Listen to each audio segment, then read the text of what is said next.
Ahojte žiaci, to som ja, vaša kamarátka Matilka. Pani učiteľka vám už určite hovorila, že v 3. ročníku sa budete učiť násobilku. Poďme sa spolu pozrieť, čo to násobenie je. Máme pred sebou 3 balíčky cukríkov a v každom z balíčkov sú 4 cukríky. Chceme zistiť, koľko cukríkov máme spolu. Pomôžete mi to zistiť? V prvom balíčku máme 4 cukríky, v druhom balíčku máme 4 cukríky a v treťom tiež 4 cukríky. 4 plus 4 plus 4. Koľko ich máme spolu? 4 plus 4 rovná sa 8. 8 plus 4 rovná sa 12. Zistili sme, že spolu máme 12 cukríkov. 4 plus 4 plus 4 môžeme pomocou násobenia zapísať ako 3x4. Teda 4 plus 4 plus 4 sa rovná 3x4 a to sa rovná 12.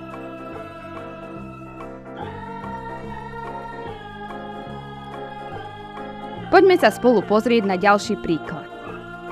Na 2 tanierikoch mám po 2 jablká. Koľko jablk mám spolu?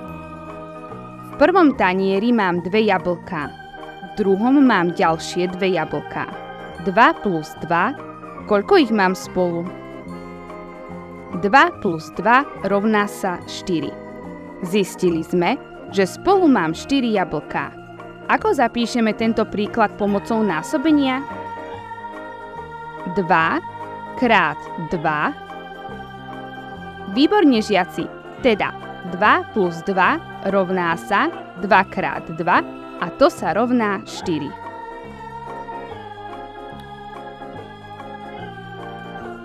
Tentokrát máme pred sebou tanieriky s čerešňami.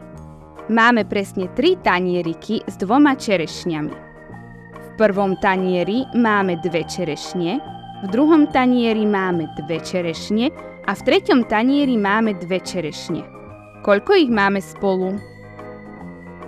2 plus 2 plus 2 rovná sa 2 plus 2 rovná sa 4. 4 plus 2 rovná sa 6. Ako to zapíšeme pomocou násobenia? Áno, 3 krát 2. Teda 2 plus 2 plus 2 rovná sa 3 krát 2 a to sa rovná 6. Výborne kamaráti, už viete, že násobiť môžeme aj postupným sčítaním.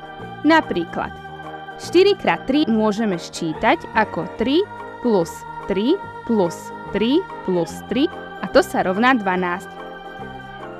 Ako sme sa k takému výsledku dostali? Poďme na to pomalšie. 3 plus 3 je 6. Plus 3 je 9. Plus 3 je 12.